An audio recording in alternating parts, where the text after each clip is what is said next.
আসসালামু আলাইকুম, সবার কি অবস্থা? আহ, আমরা আসলে প্রতিদিন গল্প শেয়ার করি। আজকে আসলে একটা খুব কঠিন একটা গল্প শেয়ার করব, আশা করি সবাই পাশে থাকবেন। আহ, এক আপু লিখে পাঠাইছেন, আহ, পরিচয় গোপন রাখতে বলছেন। সে প্রচণ্ড মানসিক যন্ত্রণায় ভুগছি আমার ছোট ভাইয়ের কারণে। ছোটবেলা থেকে একরোখা জেদি মিথ্যাবাদী আমার ভাই, এখন বয়স 17, পড়ালেখা করে না, সারাদিন মোবাইলে গেম খেলে ঘরে বসে। একটা মেয়ের সাথে কথাও বলে, উল্লেখ্য মেয়েটা ভিন্ন ধর্মের। বাবাকে হারিয়েছে 8 বছর আগে। মা আমার জেঠার সহায়তায় প্লাস ভাড়াঘর থেকে উপার্জিত অর্থ দিয়ে আমাদেরকে নিয়ে চলছেন। আমার বিয়ে হয় আমি যখন এইচএসসিতে পড়ি। উল্লেখ্য আমার বাড়ি থেকে শ্বশুরবাড়ির ডিস্টেন্স 8 ঘন্টা। ফলশ্রুতিতে আমার ভাই আরও ব্যবহার হয়ে উঠেছে শাসনের অভাবে।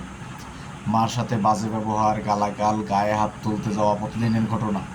এছাড়া অন্যান্য আত্মীয় স্বজন ও বড়দের সাথে নোংরা ব্যবহার করে প্রচুর। তাদের সাথেও দূরত্ব বাড়িয়ে দিয়েছে। ওর এই স্বভাবের জন্য কোনো বন্ধুবান্ধব ওর সাথে মিশে না। আমার মা কবিরাজ দিয়ে জারফুক করিয়েছেন, কাজ হয়নি। এখন এই ছেলেকে আমি নিয়ে আমরা অত্যন্ত খুব চিন্তিত। ও দিনে দিনে এতটা ব্যবহার হয়ে উঠেছে যে কোনো দুর্ঘটনা করতে সময় লাগবে না। এদিকে আমার মা হাই প্রেশারের রোগী। প্লিজ পরামর্শ দিন, ওকে কীভাবে ম্যানেজ করা যাবে, কীভাবে ম্যানেজ করব, মানসিক ডাক্তার দেখাবো কি না। ওর জন্য আমরা সবাই বিপদগ্রস্ত।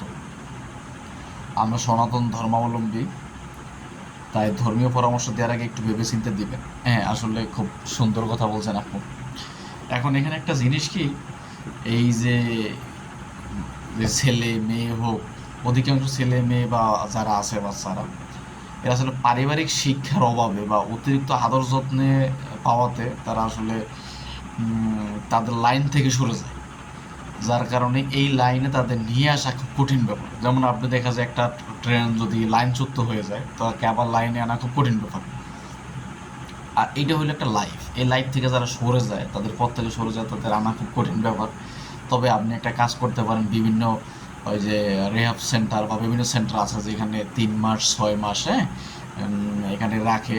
তারা এখানে রেখে নির্দিষ্ট একটা অ্যামাউন্ট নেয়, খাওয়া দাওয়া এবং সব কিছু তারা তাদের নিয়ন্ত্রণে করে। মানে তাদের মেন্টালি সাপোর্ট দেয় এবং তাদের মেন্টালিটা এক জায়গা থেকে আরেক জায়গা থেকে মুভ করায় আর কি, হ্যাঁ। এইটা করলে আশা করি কিছুটা মোটামুটি পরামর্শ পেতে পারেন। কবিরাজ জারফুক দিয়ে এগুলা তেমন কাজ হওয়ার সম্ভাবনা একদমই কম আর কি। ওরে মেন্টালি আপনাকে ঘোরাতে হবে। এখন আপনি মানসিক ডাক্তার দেখাতে পারেন, বা একজন সাইকোলজিস্টের পরামর্শ নিতে পারেন, অথবা আপনি ওই যে বিভিন্ন সেন্টারে ভর্তি করে 3 মাস 6 মাস বা 1 বছর এর একটা পরিবেশ থেকে অন্য একটা পরিবেশে নিয়ে যান। নিয়ে গেলে আশা করি মোটামুটি ইনশাল্লাহ এটা ঠিক হওয়ার সম্ভাবনা আছে।